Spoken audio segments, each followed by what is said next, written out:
All right, ladies and gentlemen, my name is Jordan Stupar, and I'm the host of the Jordan Stupar Show. This is episode number 2, and I've got a very exciting friend of mine. This is going to be a great conversation. It's actually really us just catching up. His name is Adam Michaels, but of course, first, I've got to roll a quick intro, make sure that he's ready to go, and we'll jump right back on, and this is going to be super valuable. This guy's an incredible entrepreneur and just a wealth of knowledge about business, sales, entrepreneurship, so on and so forth. So let's get this show started.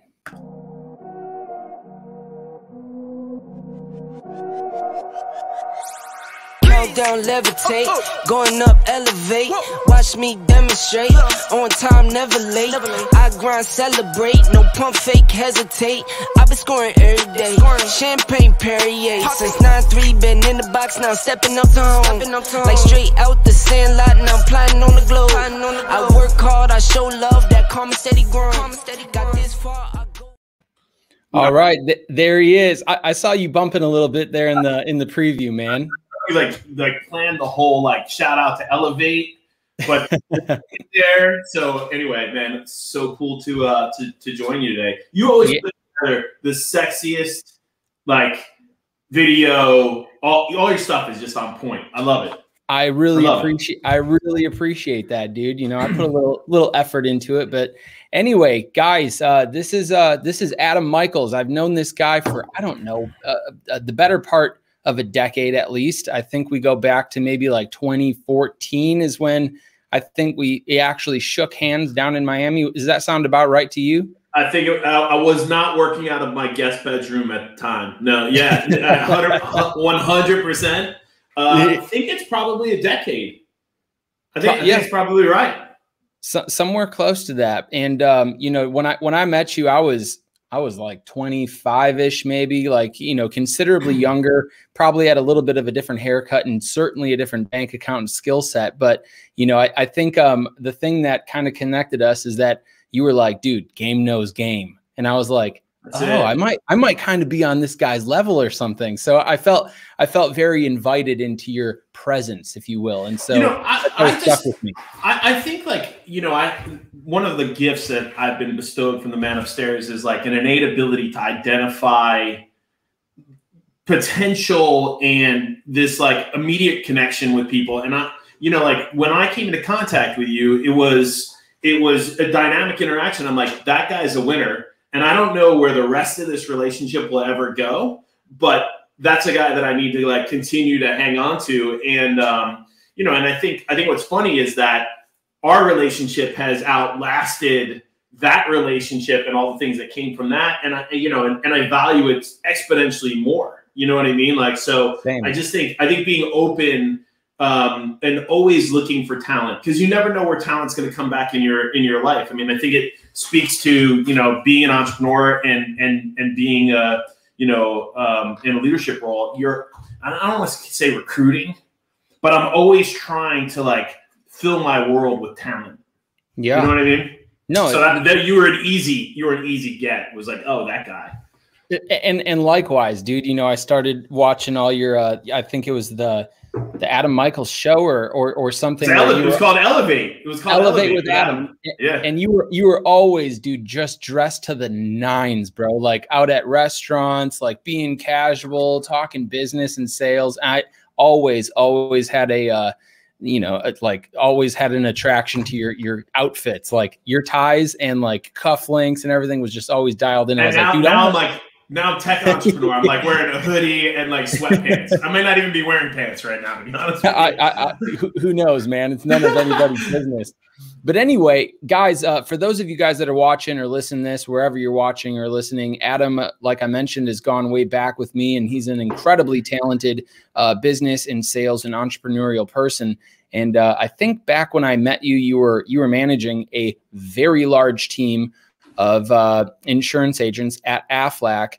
And maybe that's not really where I want to start, because that was kind of recent. What I'd love to hear, based on some of your background, I know that you've been to some college in New Jersey or something like that. Now you're living in California. Take me back to, let's get your little story started right about, that little transition maybe from college into I kind of want to get into sales and business and entrepreneurship. Take me to that. Yeah, I mean, it happened like long before. Like I think like all of us. Like when I was a kid, I had a hustle, right? So I was the little kid on the back of the school bus selling bubble gum.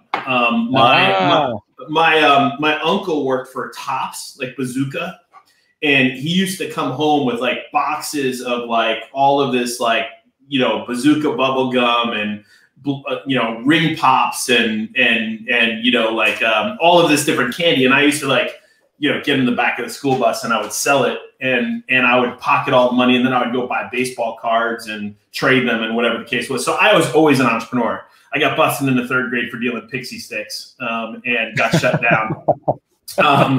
But I went to school at George Washington University on an academic scholarship, which I completely obliterated in 3 semesters because when I got there, and this was the early 90s, there was no space for entrepreneurs. That was not like a thing you became.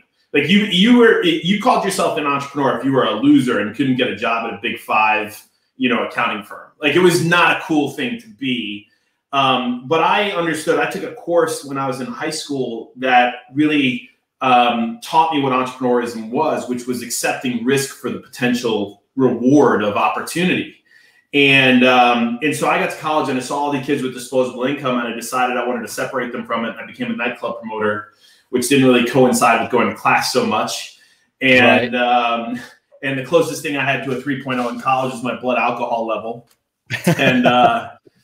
And so at 19, I actually convinced someone to sponsor me for my Series 7 license. I became a stockbroker. I think a lot of my friends like saw Top Gun and they wanted to be fighter pilots. I saw Wall Street and wanted to be Gordon Gekko. Like I was like, that is it, And now you got to help me because when I think of stockbroker, that's exactly what I think of is like Gordon Gekko, fancy suits, balling out of control. Is that what the life kind of is, or is that? I mean, this was very accurate. Well, I think there's some of that, and there's a lot of glamour, in that role. But it was hard, and there was not a whole lot of love. You're handed a phone and pointed in a direction, and like, best of luck to you. And I think Boiler Room is probably more accurate of a depiction than Wall Street. Wall Street is more like the traders and like and by the way, the entire industry has changed. So in the 90s, what was happening is you were not really trading stocks, you were trading information. And so you have to realize like America Online was out there and people were getting access to 15-minute delayed quotes, right? Like the ticker on the screen was 15 minutes delayed.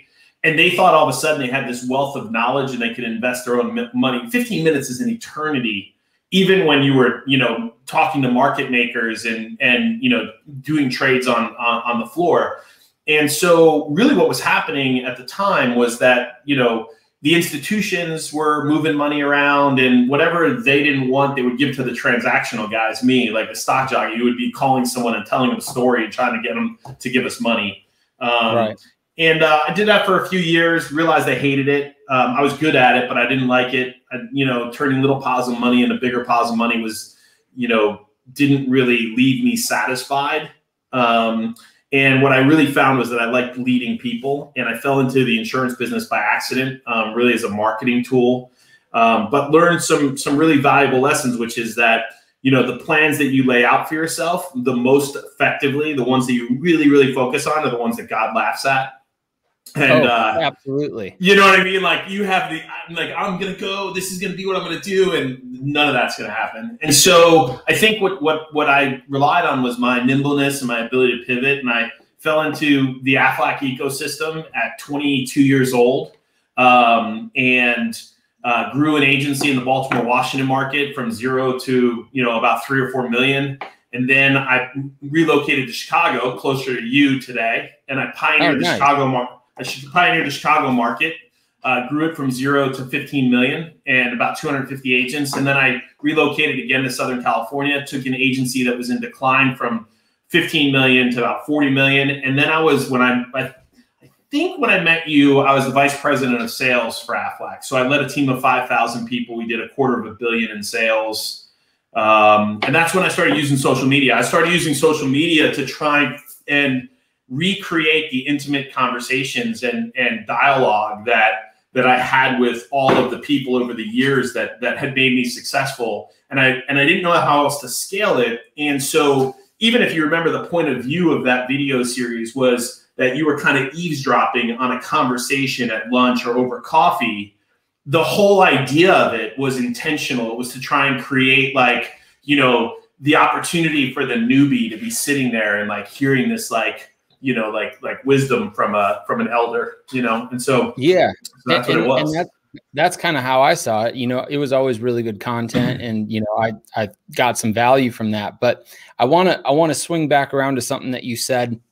Well, more that you referenced, you know, going from, I think you were in Baltimore or Boston, you said, with the first kind of Baltimore. Yeah, Baltimore. So you crushed that marketplace. What led you to be like, okay, I'm at the top here, I'm just going to kind of start from zero again and go to Chicago? And then was it the same thing that took you from Chicago to Southern California, or was it different? Well, I'm one of those weird people that really, I love getting punched in the face. Like, I'm not like, you know, like the build to me is better than the reward. And this is, you know, it's all, I mean, we'd have an entire podcast just on this, on how unfair it is to the people that love us. Right. Like, let's hang right there. I love that. Because look, I mean, it is unfair to expect other people to share in your ambition or be willing to pay the price you're willing to pay. And when you love the build that much, it's what makes you the best version of yourself. And without it, a little piece of you is going to die. And so it's very, very hard for people to tolerate us. It's very hard for real entrepreneurs. There's a lot of people that have entrepreneurial seizures. Like, they think they're an entrepreneur, they do it once, and they're like, I've arrived, and then that's it. They don't like, I kind of think of it almost like being a Viking warrior, right? Like, you go and you pillage and you destroy and you win a battle, and you get home and you got all these spoils, and you're like, oh, what are we going to do today? Let's go, you know, wage another war. Like what? Like, I'm going to risk everything. I'm going to risk my family. I'm going to risk all of it just because I need to be in the heat of battle. And so for me, I was 27 years old. I was single. I was making $500,000 a year. I was living in a town, in like a waterfront condo, like in Baltimore. I had a sailboat in the harbor. I was like, jeez. I was living this like, but it was the city. I was having lunch with the Martin O'Malley, who was the mayor, who's now the governor of Maryland. His brother owned an Italian restaurant.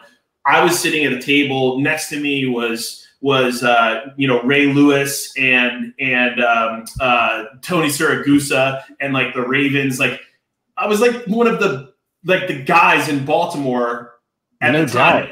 And it was like, but what I found was that everybody that was talented ended up leaving that city. So if you were a great chef, you went to New York, or you went to DC, or you went to somewhere else. And I think also it was ego. I mean, to be honest, if I was going to really tell you like the truth, I was in a partnership with another guy at the time, and I felt the longer that I stayed, the more that I was going to be interconnected to him, and I felt I needed to like see if I could do it on my own. And so when I went to Chicago, it was like the guy who brought me there took me to the top of the Hancock building. He went like this, went, all this could be yours. Right. And I was like, he was like, you see that? Like, he showed me like this little, private airstrip. And I had like these like big visions of like, just conquering another place. And so I did it. And I doubled my overhead. I drained $250,000 that was in my bank account. I went back to eating, like, it wasn't as bad as the first time. Right. I mean, like, when I started in Baltimore, like, a good week meant that I got the Pillsbury Crescent rolls to go with my red beans and rice. You know what I mean? Like, I ate the fuck out of some Zatarans, like for like a year. Got to do what you got to do, man. Yeah, well, but it's the best time of my life. Best time of my life. And then I Chicago, and then I got married, and I had we had a kid and another one on the way. And I felt like I conquered that, and it was like justification for that I could do it, that I was the reason behind it. And so when I went to California, it was both for geography, because, I felt like I was getting out on good behavior for weather. Sure, don't blame me for that one. The weather up here in the Midwest is nothing to even shake a stick at compared to California. But I think the other thing for me was, like, it's one thing to take over the Dodgers. It's another thing to try and take over when Lasorda retires. And so the guy who was out here who had ran the agency was a legend. And I just wanted to test myself again. Yeah. You know what I mean? I wanted another test. So you wanted another swing at the bat. Yeah. I just wanted to test a different part of my ability. Building from scratch is one thing. Taking something over and trying to that's a totally different set of skills and competencies. And so, it was a new challenge for me. And my wife was bought in because she's from South Africa, originally from Cape Town. So she was like, yeah, better weather and palm trees.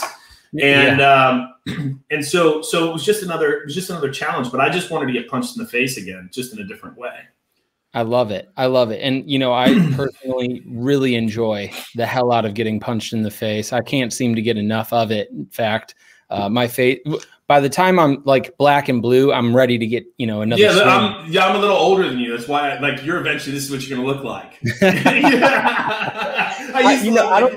I don't think there's anything wrong with that. I would like to keep my hair though, I'm a little vain about my hair. Anyway, well, all right. So you're started off in Baltimore, you slay it. You leave the dinner table, Ray Lewis, the mayor, Saragusa, you're making 500 G's. You got a sailboat and you're like, I feel like getting slapped in the face. Let's start all over again. Yeah. You sink $250,000 into this thing. You double your overhead and then you crush it. Then all of a sudden you're out in Southern California. 7 years in Chicago. Yep. 7 years in Chicago, you crush it. Then you're like, you know what? I kind of feel like getting slapped in the face again, taking myself off this little pedestal that I've spent the last 7 years making. You go to Southern California, but instead of duplicating what you did in Chicago, you're like, I'm going to take this over, make some adjustments, some tweaks. And how long did it take you until, you kind of were back up on that pedestal again in Southern California? Was that another 7 years or was it a little shorter? It took me about 2.5 years to move the needle in Southern California, because I took over an existing organization, so it was already there was already some foundation to it. So it's not as much as pushing it up the hill. It was more about changing momentum, and and so I had a lot of the systems in place. So I knew that those systems would work, and I just took those and I took the pressure off the people, right? So when you have great systems, you can take the pressure off the people and put the pressure on the system, right? And that's not mine. I stole that from somebody else. It's like a Jack Welch or somebody, and so we brought these proven track record and this proven system, and I just loved on people, and I believed in them, and I showed them a better direction, and I was blessed. I mean, every step of the way, I've always been fortunate to identify talent, and then allow that talent, empower them to, really carry the load for what we were trying to do. And, and it was not much different. I mean, then I got, God laughed, because I got out here and I had this plan. I was going to build this $100 million agency. Got this, spent $180,000 to kit out an office, ocean views, gorgeous. And then Aflac, changed the model on me and turned me into a W-2 employee. And I was like, what? I am a terrible employee. I'm too thoughtfully disagreeable. I'm too inclined to tell you the truth. I'm not afraid to tell the emperor he's got no clothes. And that didn't really sit so well, but I leaned into being a corporate employee. And so I lasted 4 years, and before they decided that they had had enough of me.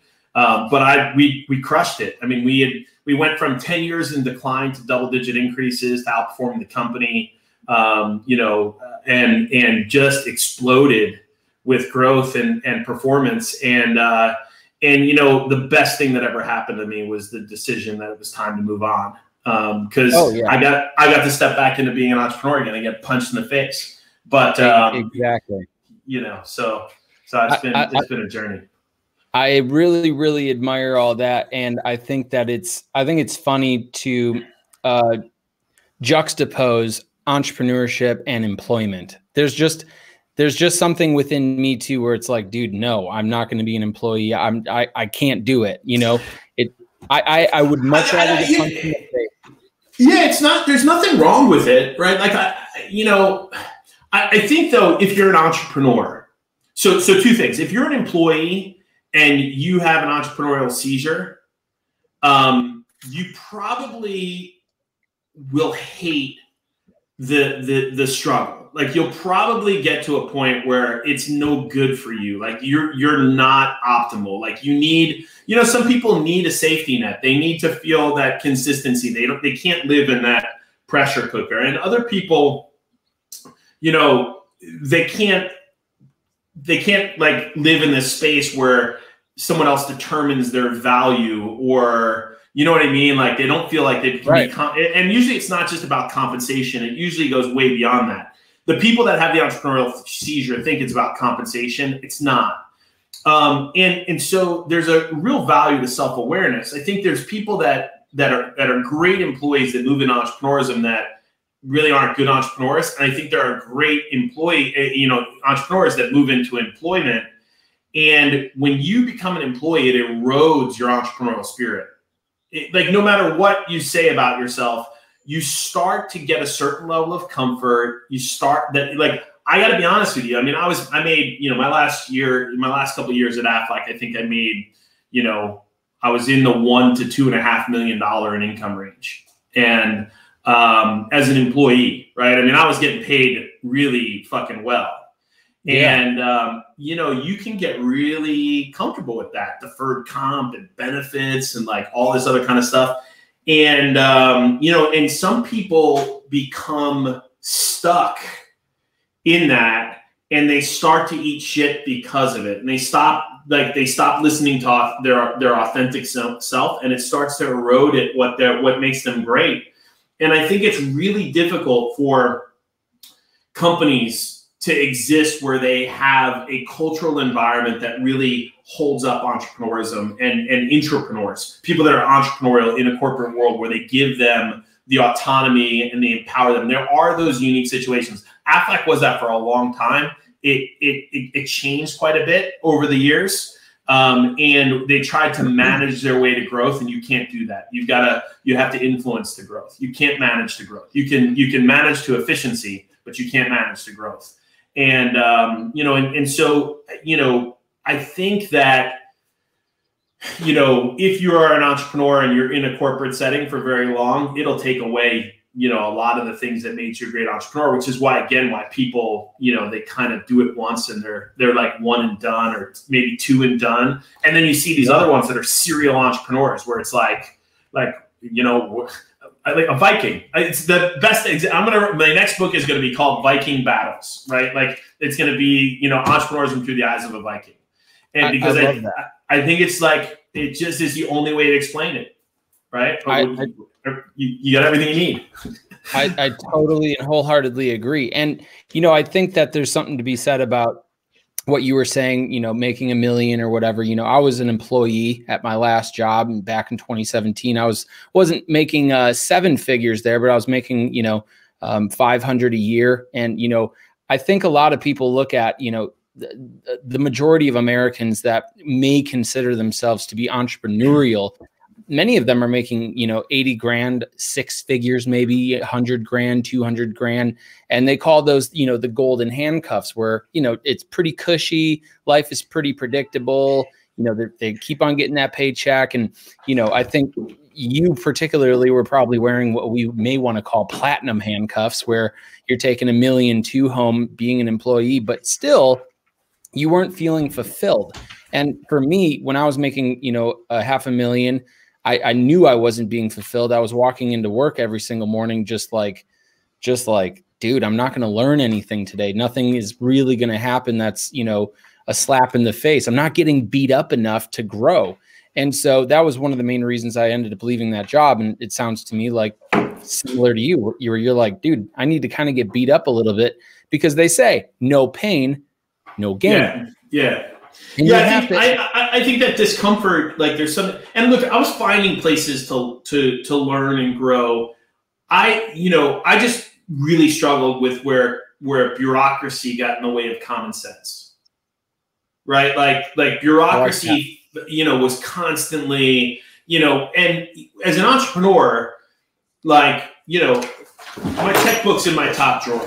Right? Like if I see something worth an investment, I write a check. I don't need to go through any budget process. I don't need to go through and I guess maybe, when I've got a board of directors and all that other kind of stuff, I'm going to be held to some higher standard of those things. But I think you still have the authority to not have all of these layers of crap that keep you from making the moves that are necessary to get the job done, to deliver extraordinary value to your customer, even if it hurts your margin, or to bonus somebody maybe more richly than you initially put into their documentation because you think they're worth it. You know what I mean? Like, oh, you can only give that person a 5% raise.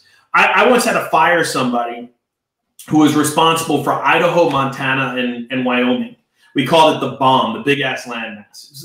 Like more trees than people, right? And he grew the market. I want to say, and I might be off on the numbers, but let's say the number that the expectation was 5% a year. He grew at like 4.8 one year and 4.6 the second year. And they had like this 2 and out rule. Like if you missed your number 2 years, they wanted you to be gone. And like, I'm like, it's fucking Idaho, Montana, and Wyoming. Like, how much do you want it to grow? This isn't San Francisco. This isn't New York. This isn't LA. It's Missoula, Montana. Yeah, it's Pocatello. It's exactly. I'm like, the guy grew compounded better than 80% of the markets in the country, and you're going to use your stupid rule, and I'm going to be forced to get rid of him. It was moronic, and like that kind of stuff. Like when you start making decisions about your business based on stupid rules, I think it's the end of your business. The end of the future. I 100% agree. I think that more businesses, especially larger ones where there is a lot of people, I feel like, you got to bring a human aspect to the overall decision-making process rather than just have, people just be numbers and have those numbers fulfill other numbers. It's very rigid and it's not the way the world really works. I feel like there has to be some common sense that's involved. And so I think that common sense needs to be reintegrated back into particularly big business, but I think, small businesses can definitely, learn. Well, I think it's the biggest issue that faces corporate America. I think we are entering the era of the entrepreneur. I think the cancel culture and all of the corporate doctrine and all the political correctness that's seeping its way into corporate, it's going to completely destroy meritocracy.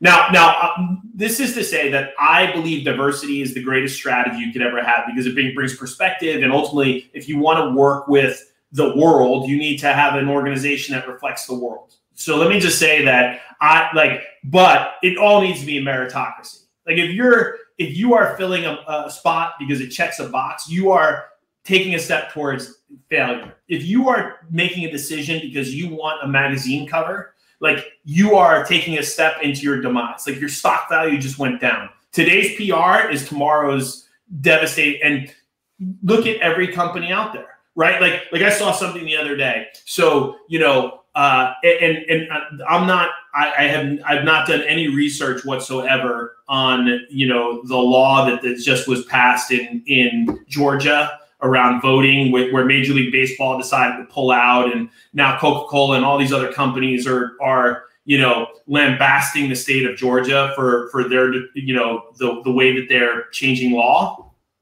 Yet these companies continue to do business with China. Like, go fuck yourself. Like talk about human rights. Like they've got, ethnic Muslims in concentration camps. Like, get off your fucking high horse. Anyway, sorry, I digress. No, I love that, and I think that you're dead on the money. A guy like myself, I've made decisions based on where a company or bureaucracy has made decisions. Like, for instance, Nike's always been my favorite brand. I love Nike. I love the check. I love the just do it. Always have. And I don't anymore because of some of the things that they've been able to do in the recent, last couple of months in this cancel culture.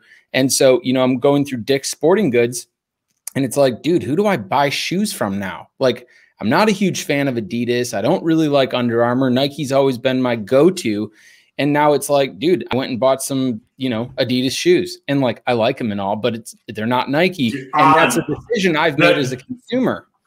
The Swiss brand On is the greatest shoe of all time. I love it.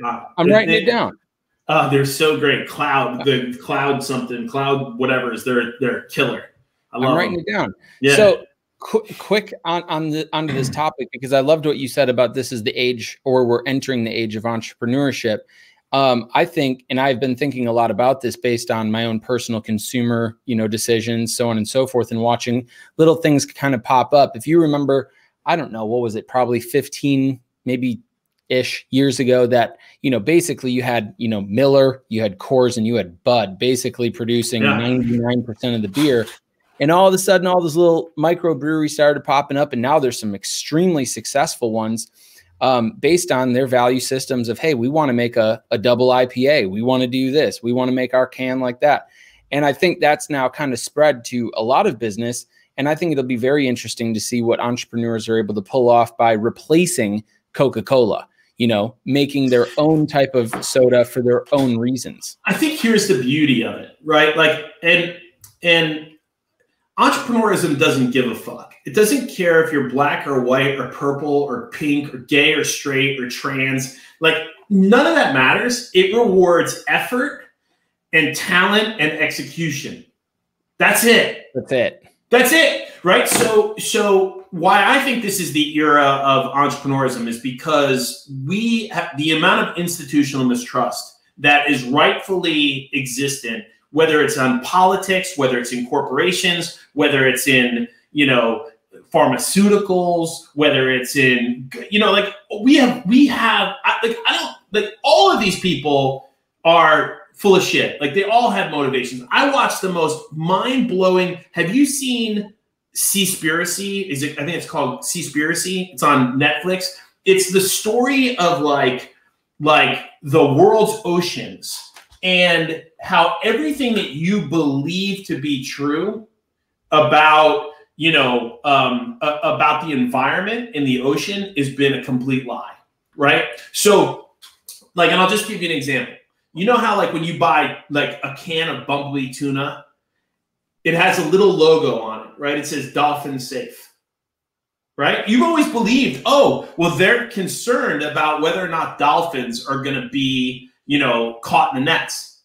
And the reality is that they have no way to control it whatsoever. They have no control, no mechanism. Are you frozen, Jordan Stupar? You're totally frozen. I don't know if we're going to even come back, but this show blew my mind. What blew my mind the most was that, 90% or not 90, 49% of all of the garbage that's in that Pacific, garbage slick out in the middle of the ocean is fishing nets. We're probably going to have to reconnect.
Well, all right then.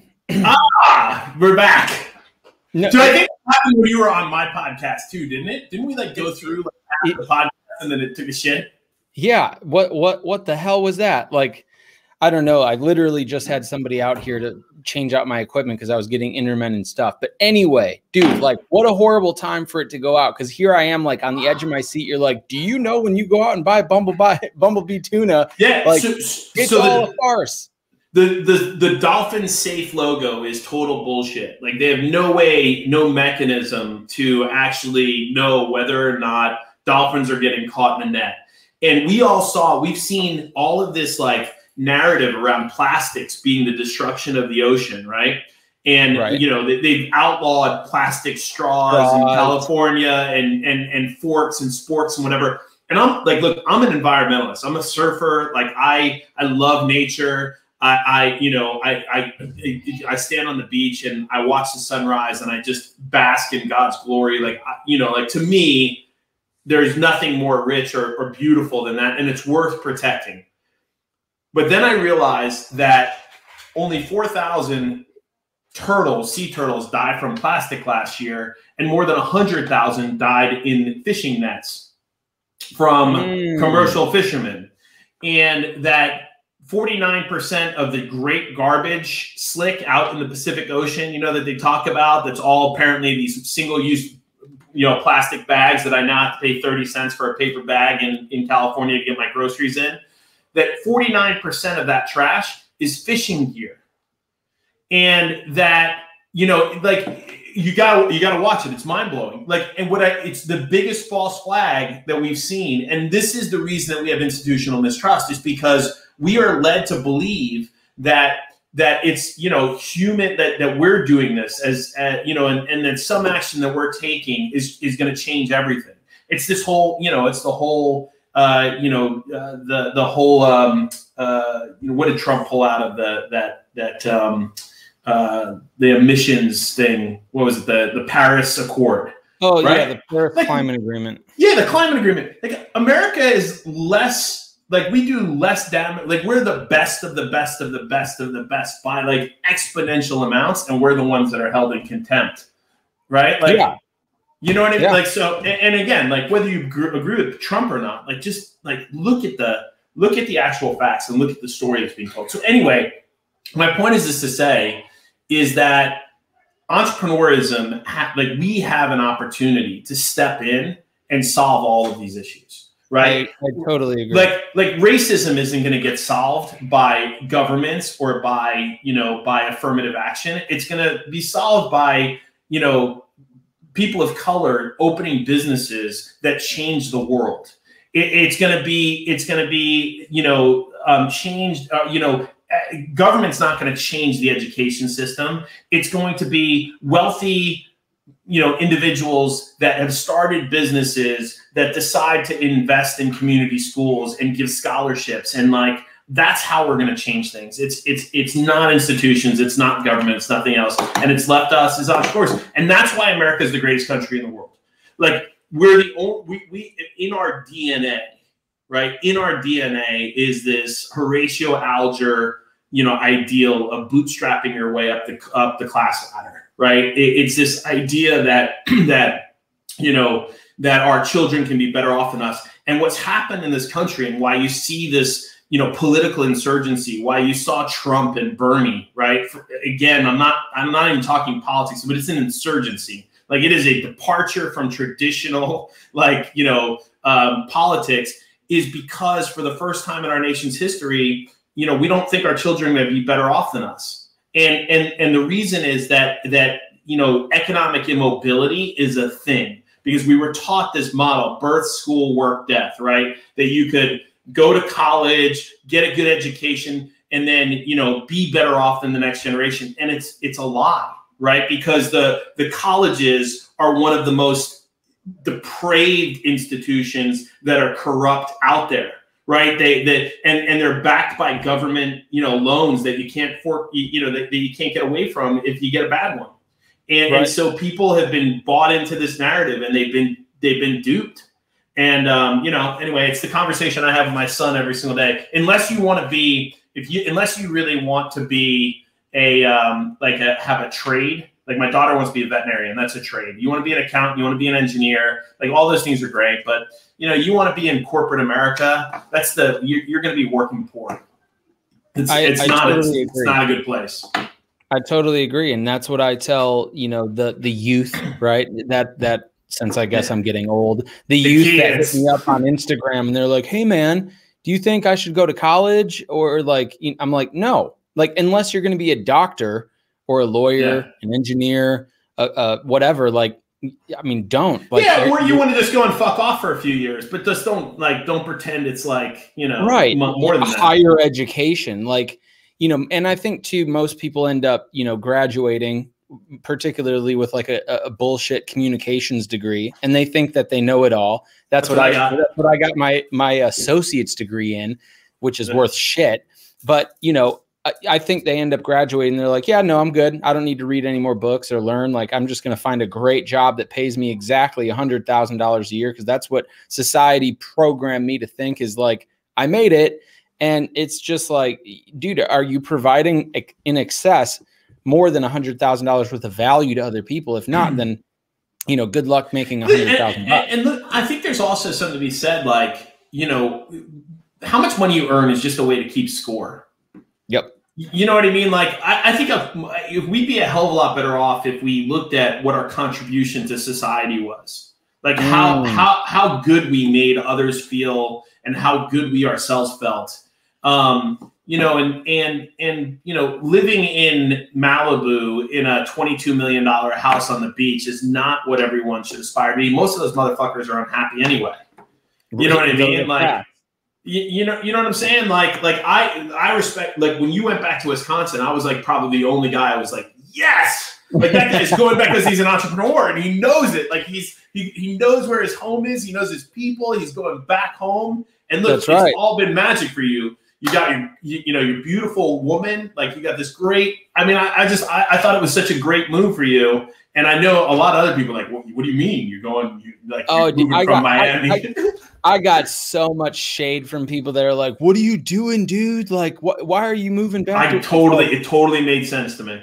Yep. Totally made sense to me. It made a lot of sense to me as well. And it wasn't the good looking, luxurious, nice thing to do. Go back to the cold, go back to a place called Milwaukee rather than Miami and all that stuff. But that was probably one of the best decisions I've made in my life from an entrepreneurial and a personal standpoint.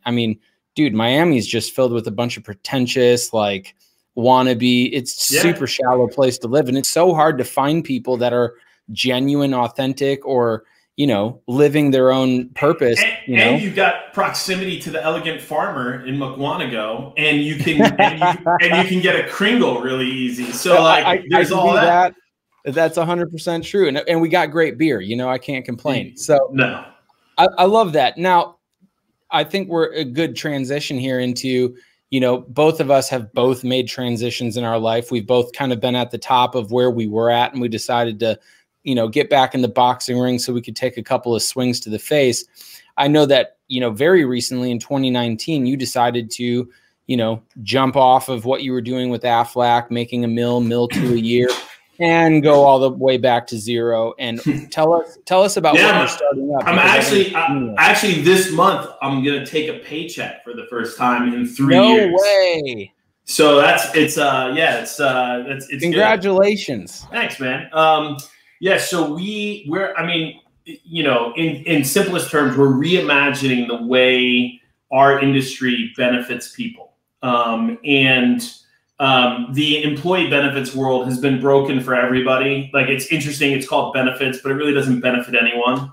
And so what we want to do is reimagine the ecosystem, leveraging technology to really solve for the biggest issues around financial security as it pertains to benefits, which is around individual employee engagement and then education. And so we're attacking it from a couple different sides. But what we've done is we built a technology platform that takes a bunch of disparate utilities like text messaging and ringless voicemail and scheduler technology and web conferencing with co-browsing and call center. And we put that all into a dashboard And then we've connected it to a marketplace of licensed insurance agents that can have frictionless access to the entire, nation, and leverage their expertise. So almost like Fiverr or Upwork, what they're doing in their space, we're creating the first gig economy play in the financial services space, and really trying to create a new category of opportunity. So we feel like corporate America and the gig economy have both failed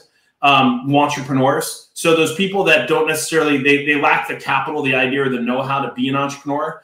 I always thought that there was like several steps that everybody should have in their life. I think everyone ought to work in a restaurant, right, for some period of time, because there's nothing like understanding commission sales, which is when you're a server, like what you understand really quick.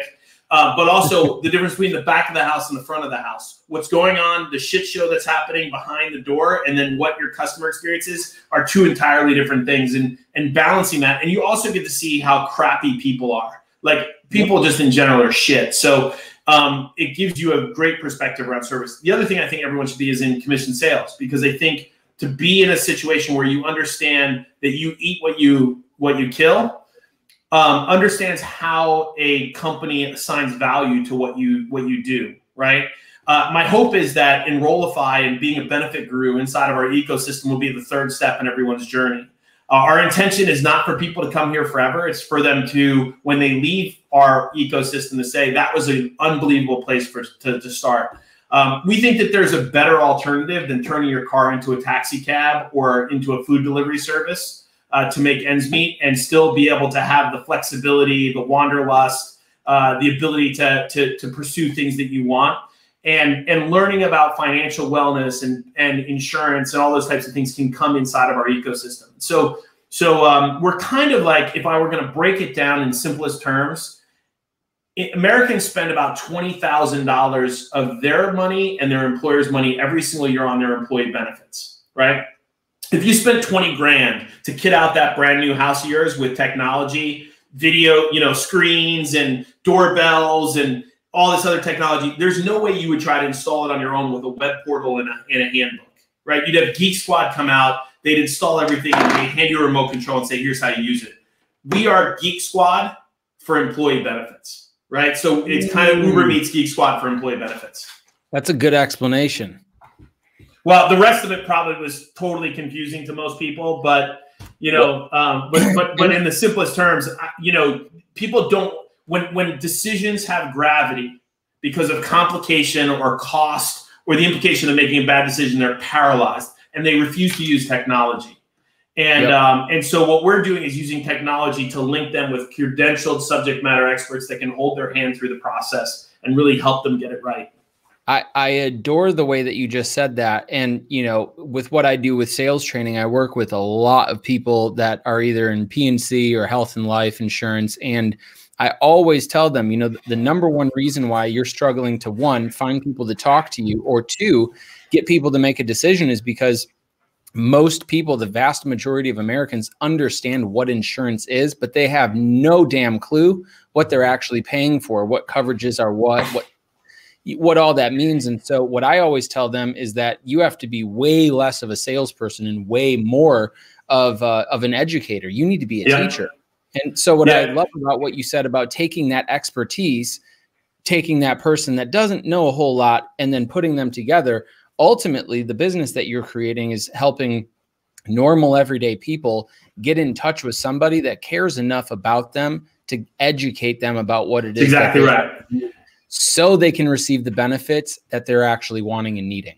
And we call those, in our ecosystem, we call those licensed agents benefit gurus. And the reason why we call them gurus is the idea of a guru is someone who brings you from darkness to light.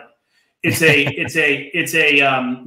empathetic, other-centered subject matter expert who's not there for personal gain. They're there to enlighten you, to remove the veil of ignorance from in front of your eyes. So, we're searching for generous givers, people that want to. And by the way, like, we also see this as an opportunity for a lot of individuals that want to participate in the gig economy, but today can't because of various reasons. maybe they're, disabled veterans, or they're single moms that, have to put their kid to bed at 7 o'clock at night, but they can't make ends meet. Maybe they're a teacher during the day, but they're looking for a way to augment their revenue and build secondary income, but they don't want to do like an MLM or some other, they don't want to work in a retail situation. What we've provided is an ecosystem that they can come into, learn, become expert in, and then, in a virtual setting, as long as they have a laptop and a web connection, they could be, traveling in Southeast Asia and be a benefit guru by day, and pop in and help educate people, and then go back onto, backpacking to the next city. So we really think that there's an opportunity here to really create a category of opportunity that doesn't exist today. So all those insurance agents that you come across that aren't making enough money, tell them to to put up a profile in Enrollify and start taking some courses. It costs nothing for them to do it. They can just go to Enrollify.app and set up a benefit guru profile and start monetizing their insurance license. Done deal. I like love that commercial. A little. Dude, that's why I got this podcast thing, man. I want to connect with people, hear the background story, but dude, everybody needs a little plug. I plug my shit all the time. Why not? I mean, you've built it. You're proud of it. It solves a problem, provides people with value. Why not talk about it? Look, man, I'll tell you what was really cool. I mean, and you probably feel this too. One of the coolest things of being an entrepreneur is like some days you're getting beaten so much, and sometimes you just come up for a breath, and like for a second you're not getting punched, and you realize, holy shit, like this is actually happening, like this is actually occurring. And it hit me last year. We were working with so we have now about 2,000 benefit gurus in our ecosystem. Wow. Collectively, they have about 10,000 years of experience. They speak 15 different languages. They're in every state in the United States. They're all over the place. That's impressive.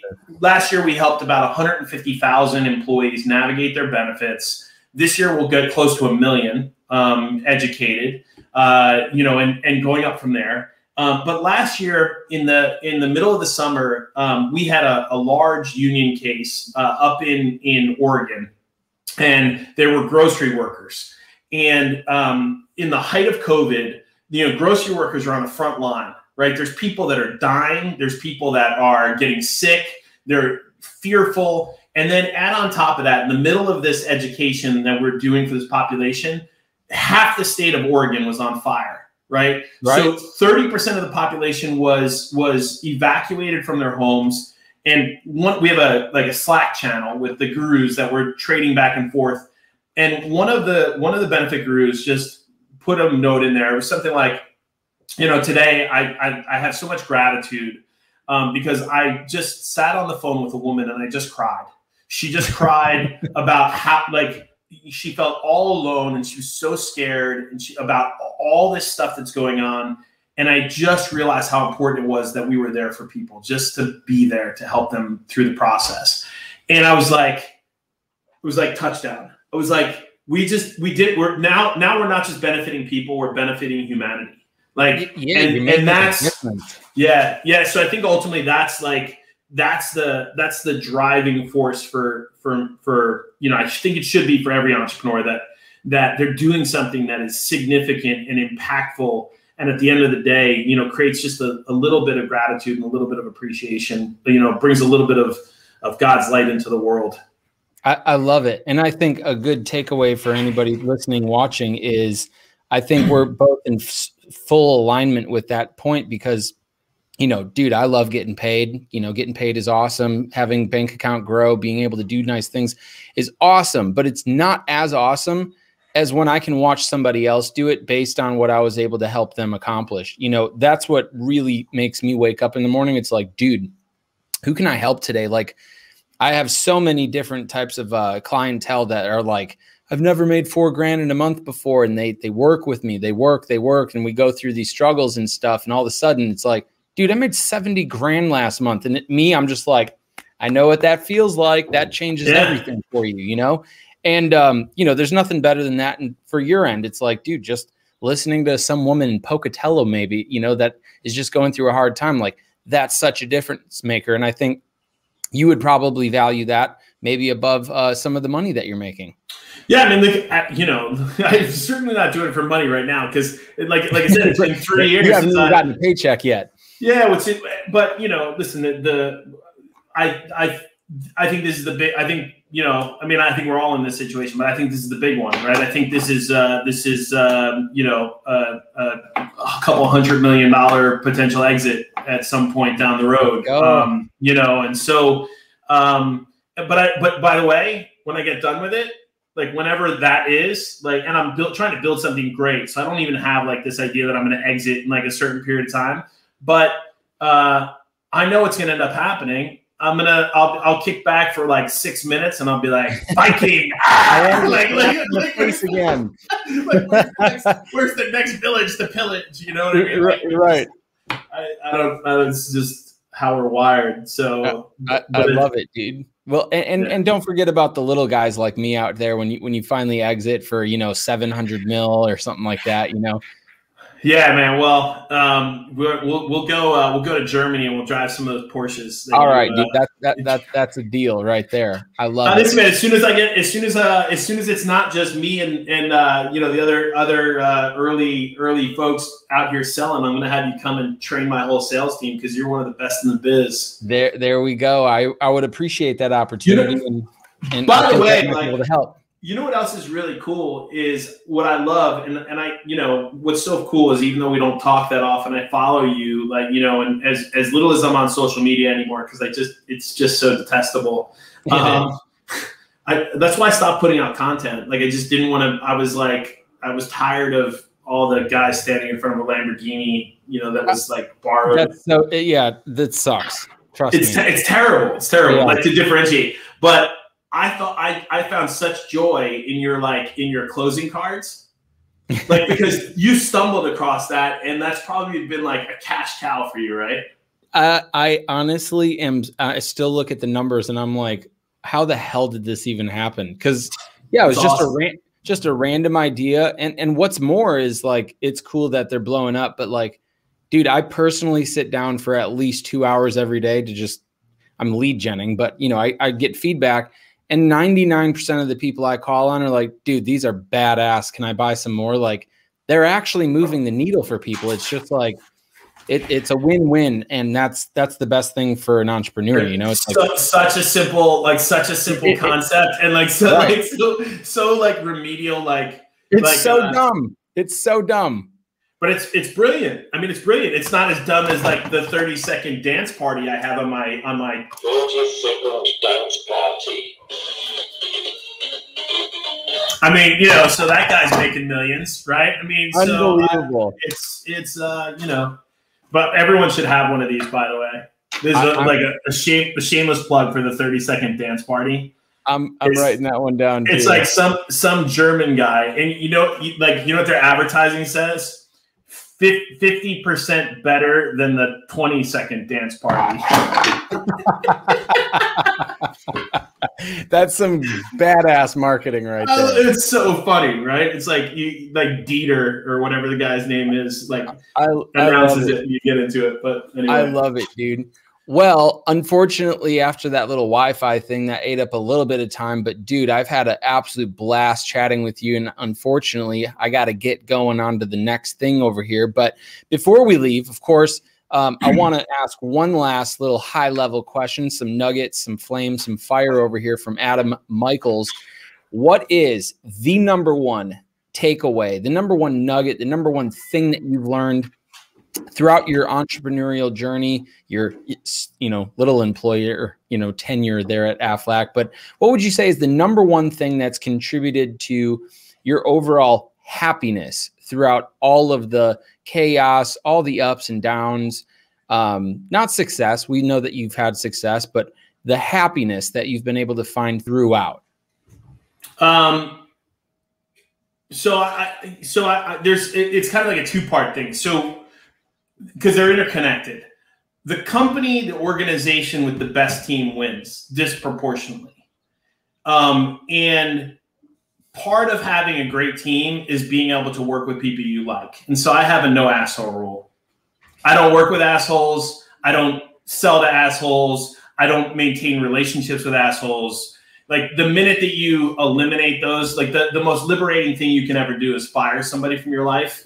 And, you know, there's particularly when you're starting out, you have a reluctance to do that because you're so desperate. And what you realize is that sucks the energy and the life and your time and all the, you know, all the good out of you. And so the minute that you identify that a relationship of value no longer exists, part ways. Like relationships fail when one person feels like they're bringing a disproportionate element of something to the equation, right? Whether that's money or resources or time or energy or effort or kindness or love or affection or whatever it is. If you can identify that somebody's not in it 100% like you are, just bail. If you don't see value in what I'm doing, no problem. I'm going to move on and I'm going to find 100 other people that are going to find value. If you don't want to be part of this tribe, no problem. Like, let's celebrate your retirement. I'm going to find another person to be part of the tribe. And, you know, and so just I just live by the no asshole rule. There's just no time, no energy for it. I love it. I love that. And if you're listening, definitely write that down and implement the no asshole rule. I keep a small circle for that same damn reason, because it's so hard to just let negative people or assholes and just take all your energy. So love that. And hold on to the ones that are good. Like the opposite, fight severely. Like, you know, like for the ones that really are meaningful to you. Yeah. Like fight desperately for those people that mean something to you. And let them know, also. So anyway, Ben, I appreciate you. Thanks for having me on. Thanks for connecting again. Thanks for giving me the opportunity to plug Enrollify. And love watching you succeed. Likewise. And let's do this again soon. No Hopefully doubt. Next time I'll be in a dope office, not in my guest room. And in one of your old suits, so people know what I'm talking about on all that. Because pull it up on the internet. Pull it up on YouTube. It's out there. All right, man. I'll see you soon. I love it, dude. I appreciate you, man. Thanks for being on. Yeah, take care. Bye.